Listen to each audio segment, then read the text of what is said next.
மயிலுக்கிட்ட என்னதான் சரவணன் இப்படியெல்லாம் கோவமாக பேசினாலும் கூட ஆனால் மயிலால் இந்த விஷயத்தில் எதுவுமே பண்ண முடியல. கடன்காரர்கள் வீட்டு வரைக்கும் வந்து சண்டை போடுறதுனால வேறு வழி இல்லாத பாக்கியமும் தன்னுடைய புருஷனை கடைக்கு வேலைக்கு அனுப்பி வைக்க தான் செய்கிறாங்க. அப்படி அவரும் அந்த கடைக்கு வேலைக்கு போக தான் செய்கிறாரு. முதல் நாள் வேலைகள் எல்லாமே நல்லபடியாக முடிய வீட்டுக்கு வந்த பாண்டியன் இதை வீட்டில் இருக்க எல்லாருக்கிட்டையும் சந்தோஷமாக பேசி சொல்லிட்டு இருக்க தான் செய்கிறாரு. நம்ம சம்மந்தி நல்லாவே வியாபாரம் பார்க்குறாரு. அதெல்லாம் பார்க்குறப்ப ரொம்ப சந்தோஷமாக இருக்குது.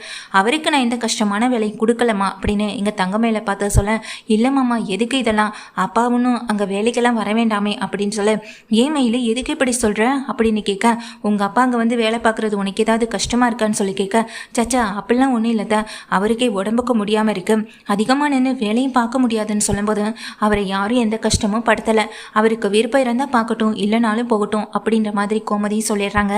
ஆனால் இங்கே பழனியும் சரவணன் தான் ரொம்ப கோவமாக பேசிகிட்டு இருக்காரு. பழனி அதெல்லாம் நீ எதுக்கும் கவலைப்படாதம்மா, உங்கள் அப்பாவுக்கு இங்கே மச்சான் ஒன்றும் அந்த அளவுக்கு வேலையெல்லாம் கொடுக்கலன்னு சொல்லிட்டு போக தான் செய்கிறாரு. அடுத்த நாள் எப்போதும் போல் எல்லாமே கடைக்கு கிளம்பிக்கிட்டு இருக்கும்போது சுகன்யா தான் இங்கே பழனிக்கிட்ட வந்து பேசுகிறாங்க. பத்தாத்துக்கு அந்த கடையில் இன்னொருத்தரும் வேலைக்கு சேர்ந்துட்டாங்க. தங்கமயிலப்பா அந்த கடைக்கு வேலைக்கு சேர்ந்ததெல்லாம் சரிதான், அவருக்காச்சும் இங்கே உங்கள் மச்சான் வந்துட்டு இங்கே சம்பளம் கொடுப்பாரா இல்லை அதையும் கொடுக்க மாட்டாரா அப்படின்னு சொல்லி சுகன்யா கேட்க, ஏன் இதெல்லாம் பற்றி பேசிக்கிட்டு இருக்க நீ, அது இங்கே அது மச்சானுடைய பொறுப்பு அது அப்படின்னு சொல்கிறாங்க. அதை கேட்டுக்கிட்டு இருக்க சோனியாவும் என்னமோ ஆனால் உனக்கும் சரி உனக்கு மட்டும்தான் அந்த கடையில் எந்த விதமான பங்கும் இல்லைன்ற மாதிரி எனக்கு தெரியுது அப்படின்னு சொல்லிடுறாங்க எங்கள் சோனியாவும். பழனி கொஞ்சம் கொஞ்சமாக மனசில் ஒரு மாதிரியான எண்ணங்கள் வந்துட்டு வர ஆரம்பிக்குது. அதே போல் அவர் யோசிச்சு பார்க்கவும் செய்கிறாரு. ஆனாலும் சச்சா இல்லை மச்சா அப்படிப்பட்ட ஆளு கிடையாது, அவர் எனக்காக எவ்வளவோ செஞ்சுருக்காரு, கண்டிப்பாக அவர் இதெல்லாம் செய்ய மாட்டார் அப்படின்னு நினச்சிட்டு போக தான் செய்கிறாங்க. கடைக்கு போனதுக்கு பிறகு அங்கே வந்துட்டு இன்னமும் தங்கமேலப்பா வரவே இல்லை. ஃபோன் பண்ணி பார்க்கணும் அப்படின்னு சொல்லி இங்கே பாண்டியன் கால் பண்ணுறாங்க. இதோ வந்துகிட்டே இருக்கேன், வீட்டிலேருந்து இப்போ தான் கிளம்பிட்டு இருக்கேன்னு சொல்லி ஃபோனை வைக்கிறாங்க. என்னையா இங்கே சம்மந்தியா அப்படின்னு அங்கே வீட்டில் மாக்கியம் கேட்க, ஆமான்னு சொல்கிறாங்க. யோ இன்னைக்காச்சும் பணத்தை கேட்டு பாரியா, கொஞ்சம் முதல் மாதமாக நம்ம அந்த பணத்தை வாங்கிட்டு வந்தால் கூட வீட்டில் இருக்க கடனை கொஞ்சம் அடைச்சிடலாம் அப்படின்னு சொல்ல, முதல்ல எனக்கு அந்த கடையில் இங்கே சரவணன் மாப்பிள்ளையை முழு பொறுப்பில் உட்கார வைக்கணும், அதுதான் என்னுடைய வேலையே.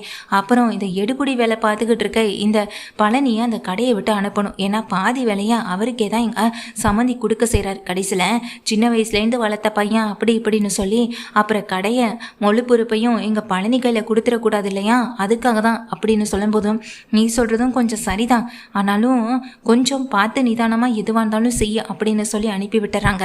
தங்கமயில் அப்பா நேராக எங்கள் கடைக்கு வராங்க. வாங்க சம்மந்தி அப்படின்னு சொல்லும்போது, கொஞ்சம் நேரம் ஆயிடுச்சு சம்மந்தி, தப்பாக எதுவும் நினச்சிக்காதீங்க, நான் போய் உள்ளே வேலையை பார்க்குறேன்னு சொல்லிட்டு உள்ளே வேலைக்கெல்லாம் போய் பார்க்க போகிறாங்க. அப்போ சரவணன் என்ன பண்ணுறாங்க, தான் அப்பாவை கூட்டிகிட்டு கணக்கு விஷயமா ஒரு ஆளை வெளியில் பார்க்கணும் அப்படின்றதுக்காக பைக்கில் எடுத்துகிட்டு அவர் அங்கே போகவும் செய்கிறாரு. அப்போ கடையை இருந்து பார்த்துக்கிறதே இங்கே பழனிவேல் தான். ஓ இங்கே மாப்பிள்ளையோடைய அப்பாவும் இல்லாத சமயத்தில் நீங்கள் தான் கடையை பார்த்துப்பீலாம் அப்படின்னு சொல்லி கேட்க, ஆமாம் மச்சான் தான் கடையை பொறுப்பை என்கிட்ட எப்போதுமே கொடுத்துட்டு போவாருன்னு எங்கள் பழனிவேல் சொல்கிறாங்க. அதை கேட்டுட்ருக்கேன் இங்கே தங்கமயிலாப்பாவும், அது சரி இது என்ன புதுசாக இருக்குது, ஒன்று பையன்கிட்ட கொடுக்கணும் இல்லைன்னா இன்னொரு பையனை பார்த்துக்க சொல்லணும், ஒன்று அவராச்சும் இங்கே இருந்து பார்த்துக்கணும், அதுவும் இல்லாமல் இப்படி எல்லா பொறுப்பையும் உங்ககிட்ட கொடுக்குறாரு அப்படின்னு சொல்ல உடனே எங்கள் முகமெல்லாம் அங்கே பழனிவேலுக்கு மாறவும் செய்து, இல்லை அப்போ நீங்கள் உட்காந்து பார்த்துக்கோங்க, என்ன இருந்தாலும் நீங்கள் எங்கள் மச்சானுக்கு சம்மந்தியாச்சே அப்படின்னு சொல்லும்போது, சச்சா நான் ஒன்றும் தப்பாக சொல்லிடலப்பான்னு இங்கே உடனே அதை அப்படியே மாற்றவும் செய்கிறாரு தங்கமயிலாப்பாவும். பழனிவேலுக்கு முகம் சுண்டி போனதுனால டக்குனு கிளம்பி உள்ளே செய்ய அதை பார்த்துக்கிட்டு இருந்த தாத்தாவுக்கு கோவம் தான் வருது. இவர் என்ன இப்படி பேசுறாரு, முகத்தில் அடிக்கிற மாதிரி. பாவம் பழனி, அவன் எத்தனை வருஷமா இந்த கடையில் வேலைக்கு பார்த்துட்டு இருக்கான், கைக்கு ஒரு 100-200 காசு கூட வாங்காம இத்தனை வருஷமா வேலையில இருக்கிறான். அவனை போய் இப்படியெல்லாம் பேசுறதுக்கு எப்படி மனசு வந்துச்சோன்னு தெரியலேன்னு நினைச்சிட்டே அங்க தாத்தா உட்காந்துருக்கேன். பழனி உள்ள போய் கண்ணை கசக்கிட்டு இருக்கதா தாத்தா போய் பாக்குறாங்கடி. பழனி அவர் ஏதோ தெரியாம சொல்லிட்டாரு, அதை நினைச்சு நீ கவலைப்படுவியான்னு சொல்ல, ஐயோ அதெல்லாம் ஒன்றும் இல்லை, ஆமா இங்க மச்சான் வந்தா நீங்க அவர்கிட்ட இந்த விஷயத்தை பத்தி சொல்லக்கூடாது அப்படின்னு சொல்ல, இல்லடா பழனி நீங்க சொல்லக்கூடாது அவ்வளவுதான் தாத்தா அப்படின்னு சொல்லிடுறாங்க. சரின்னு சொல்லிட்டு அவருமே உள்ள கிளம்பி போயிடுறாரு. இங்க பழனி வந்துட்டு நார்மலா எப்போதும் போல வீட்டுக்கு போறாங்க. வீட்டுக்கு போனதுக்கு பிறகு அங்க பாண்டியனும் அங்க சரவணனும் உட்காந்துருக்க, நாளைக்கு ஒரு நல்ல விஷயம் இருக்கு கோமதி அப்படின்னு சொல்ல, என்னங்க என்ன விஷயம்னு சொல்லி கேட்குறாங்க. அதை நாளைக்கு சொல்றேன்னு சொல்ல, என்னமாம்மா எதுவும் முக்கியமான விஷயமானு சொல்லி தங்கமேல் கேட்க, ஆமாப்பா ரொம்ப முக்கியமான ரொம்ப சந்தோஷமான விஷயம் அப்படின்னு சொல்றாங்க. என்னங்க எதுவாக இருந்தாலும் இப்பவே சொல்லுங்க அப்படின்னு சொல்லி கேட்க, இன்னொரு மளிகை கடையை நான் ஓப்பன் பண்ணலான்னு இருக்குன்னு சொல்ல, என்ன சொல்கிறீங்க அப்படின்னு கேட்க, ஆமாம் நாளைக்கு அந்த கடையை போய் நம்ம பார்த்துட்டு வந்துடலாம் அப்படின்னு சொல்கிறாங்க. இதை கேட்டு இங்கே கோமதி ரொம்ப சந்தோஷப்படுறாங்க. மாமா இன்னொரு கடையா? இதை நீங்கள் எங்கள் வீட்டில் யார்கிட்டையும் சொல்லவே இல்லை, திடீர்னு எப்படி மாமான்னு சொல்ல, இது ரொம்ப நாள் நாங்கள் தேடிட்டு இருந்த ஒன்று தாம்மா. நானும் சரவணனும் இன்றைக்கி தான் போய் பார்த்துட்டு வந்தோம். இந்த விஷயம் வீட்டில் இருக்க யாருக்குமே இது வரைக்கும் தெரியாது அப்படின்னு சொல்லிட்டு இருக்காங்க. இதை வீட்டில் இன்னும் யாருக்கும் தெரியப்படுத்த வேண்டாம், நாளைக்கு சர்ப்ரைஸாக எல்லாரையும் கூட்டிகிட்டு போகலான்னு சொல்லிடுறாங்க. இதை கேட்டுக்கிட்டு இருக்க எங்கள் தங்கமேலும், அப்போது அந்த கடையை மாமா ஓப்பன் பண்ணுறாருன்னா இப்போ இந்த கடை யார் பொறுப்புக்கு வரும், இல்லை ஓப்பன் பண்ணுற கடை யார் பொறுப்புக்கு வரும், இல்லை ரெண்டையுமே மாமா தான் வச்சு பார்த்துப்பாரா? எதுவுமே புரியாமல் இருந்துட்டு உடனே தான் வீட்டுக்கு கால் பண்ணுறாங்க. நடந்த விஷயத்தை அங்கே பாக்கியத்துக்கிட்ட சொல்ல, பாக்கியம் இதை கேட்டு அப்படியா, ரொம்ப சந்தோஷண்டி. அப்போது இந்த கடையை முழுக்க முழுக்க இங்கே மாப்பிள்ளை பேருக்கும் இல்லை மாப்பிள்ளை வந்துட்டு பொறுப்பை ஏற்றுக்கிற மாதிரியோ இங்கே நடத்த போகிறாங்க அப்படி தானேன்னு சொல்லி கேட்க, ஆமாம் அப்படின்னு இங்கே தங்கமயில சொல்கிறாங்க. அப்படின்னா அப்போ புதுசாக ஓப்பன் பண்ணுற கடை, ஒருவேளை இங்கே உங்கள் அப்பா கஷ்டப்படுறத பார்த்து அவருக்கு தனியாக கடை வச்சு கொடுக்கணும்னு சம்மந்தி யோசிச்சிருப்பாரோ, எனக்கு என்னமோ அப்படி தாண்டி தோணுது அப்படின்னு சொல்ல, அம்மா நீ வேற தேவையில்லாத கனவு கண்டுட்டு இருக்காதான்னு சொல்ல, இல்லை மயிலு எனக்கு அப்படி தான் தோணுது, நான் நினச்சி இது வரைக்கும் எதுவுமே தப்பாக போனதில்லை, கண்டிப்பாக பாரு அது சரியாக தான் இருக்கும் அப்படின்னு சொல்லிட்டு இருக்காங்க. எங்கள் பாக்கியமும், அம்மா உன்னுடைய கனவுக்கு ஒரு அளவே இல்லையான்னு சொல்லி திட்டிட்டு ஃபோனை வச்சிடறாங்க. அடுத்த நாள் காலையில் எல்லாருமே கிளம்பி நிற்க, இங்கே கோமதியை எல்லார்கிட்டையுமே விஷயத்த சொல்கிறதுக்கு முன்னாடி எல்லாரையும் ஒரு இடத்துக்கு கூட்டிகிட்டு போகணும்னு சொல்கிறாங்க. அதை கேட்டுட்டு சோனியாவும் எங்கே போக போகிறோன்னு தெரியாமல் நிற்க, எங்கே அத்தாச்சி அப்படின்னு கேட்க, வாங்க போகலான்னு சொல்லிட்டு முதல்ல எல்லாருமே கம்பல் பண்ணி அங்கேருந்து கிளம்பி கூட்டிகிட்டு போகிறாங்க ஒரு இடத்துக்கு. அங்கே போனால் ஒரு கடை இருக்குது.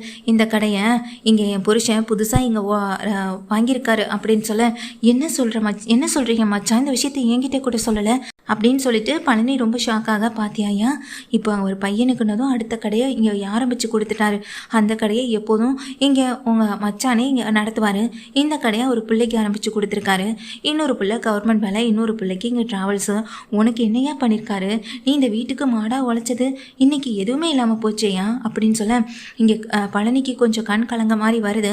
பழனி இங்கே வா அப்படின்னு சொல்லி இங்கே பாண்டியன் கூப்பிட, பாண்டியன் பக்கத்தில் போகிறாங்க. பழனி இந்த கடை எப்படி இருக்குன்னு நீயே பார்த்து சொல்லுன்னு சொல்ல, அதுக்கு என்ன மச்சான் கடை நல்லா தானே இருக்குது அப்படின்னு சொல்கிறாங்க. சரி உள்ளே போய் நீ முதல்ல பார்த்துட்டு வான்னு சொல்ல, எதுக்கு மச்சான் இந்த கடையை நீங்கள் தானே நடத்த போறியா, நான் போய் பார்த்து என்ன ஆக போகுது அப்படின்னு சொல்ல, என்னையா இந்த கடையில் அதிகமாக எடுப்படி வேலை பார்க்குறதே நீ தானே, அப்போ இந்த கடையில் அதிக நேரம் இருக்க போகிறதும் நீ தானே, அப்போ நீ தானே போய் பார்க்கணுன்னு நீங்கள் சோனியா சொல்ல, முதல்ல நீ போய் பார்த்துட்டு வா பழனின்னு சொல்லும் போது பழனி போய் பார்த்துட்டு வராங்க.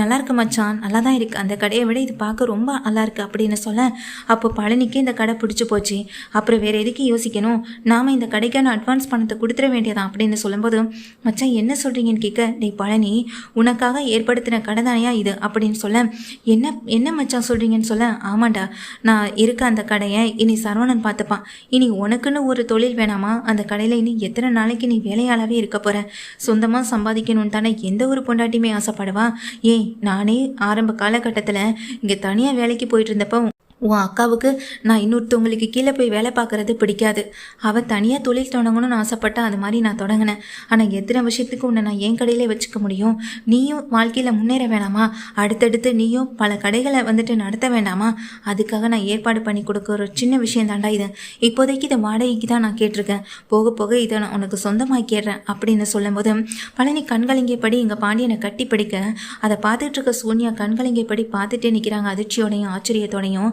இதெல்லாம் பார்த்துட்டு இருக்க இங்கே சரவணனுக்கு சந்தோஷமாக இருக்குது, தங்கமேலுக்கு அதிர்ச்சியாக இருக்குது. ஆனால் ஒரு வகையில் சரவணனுக்கு அந்த கடையை கொடுத்தது நினச்சி தங்கமேல் சந்தோஷப்படுறாங்க. எப்போதும் போல் கடை வேலைகளை எங்கள் சரவணன் பார்த்துக்கிட்டு இருக்க இங்கே கால் முடியலை, கொஞ்சம் உடம்புக்கு ரெஸ்ட் வேணும் அப்படின்றதுக்காக பாண்டியனும் வீட்டில் இருக்கும்போது கடையில் பார்க்குற அத்தனை வேலைகளையும் இங்கே பார்த்து ரொம்ப சந்தோஷப்பட்டுட்டு இருக்காங்க தங்கமையிலும்.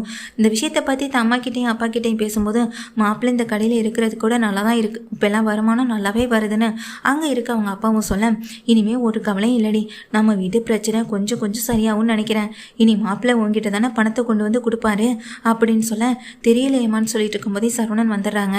சரி நான் அவர்கிட்ட பேசிட்டு அடிக்கிறேன்னு ஃபோனை கட் பண்ணிட்டு வரேன். எங்கள் மயில் இங்கே வெளியே வராங்க. தங்கமயில் கிட்ட தான் அந்த பையை கொண்டு வந்து கொடுப்பாரு, ஏன்னா எப்போதுமே மாமா கடைக்கு போயிட்டு வந்தால் பையை அதுக்கிட்ட கொடுக்குற மாதிரி இப்போ கடையோட கணக்கு வழக்கு போக மீதி பணம் எல்லாத்தையும் நம்ம கிட்ட கொடுப்பான்னு நினச்சி எதிர்பார்த்துட்டு நினைக்கிறேன். தங்கமயிலுக்கு பெரிய ஆப்பா எடுத்து வைக்கிறாங்க, தான் அம்மா கிட்டே தான் எடுத்து கொடுக்குறாங்க, அம்மா கையிலையும் அப்பா கையிலையும். கடைக்கு இன்னைக்கு அப்பா வரலனாலும் இல்லை, இனி எப்போதுமே அந்த கடையை நானே பார்த்துக்கிற மாதிரி இருந்தாலும், ஆனால் அதுக்காக அந்த கடையிலேருந்து ஒரு ரூபா கூட உங்களை கேட்காம நான் எடுத்து செலவு பண்ண மாட்டேமா, இனி அத்தனை பொறுப்பும் உங்ககிட்ட தான் இருக்கும். அப்போ இந்த கடையோட கணக்கு வழக்குலேருந்து எல்லாமே இங்கே கரெக்டாக இருக்கும், நீங்களும் ஒரு தடவை பார்த்துக்கோங்கன்னு சொல்ல, டே ஏண்டா அப்படின்னு சொல்லி எங்கள் கோமதி கேட்க, கோமதி நீ வாங்கி வை, அவன் இப்படித்தானே உனக்கு தெரியாதா, நாம பார்த்துக்கலாம் அப்படின்னு சொல்லிடுறாங்க எங்கள் பாண்டியனும். இங்கே இந்த மாதிரியான ஒரு விஷயத்த கொஞ்சம் கூட சரவணன் கிட்டே எதிர்பார்க்கவே இல்லை.